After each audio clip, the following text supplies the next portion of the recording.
Okay, maulang umaga mga bro. So update tayo sa hinahon nating binhi kahapon na raw ngayon.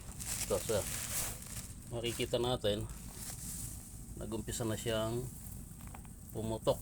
So yung mga puti-puti niya na yon, ilalabas niya yung tubo niya, ano. Ayan.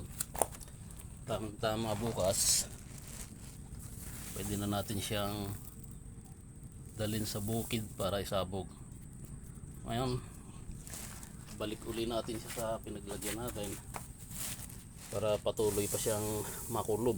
O tatakpan natin doon sa pinaglagyan natin para tuloy-tuloy yung maging paglabas ng tubo niya. So ayan, kitang-kita niyo na, dahil na siyang tubo. Tama bukas makaya din ng ihagis sa punlaan. So bukas update ko ulit kayo mga bro sa pagsasabog natin ng binhing long pin 908.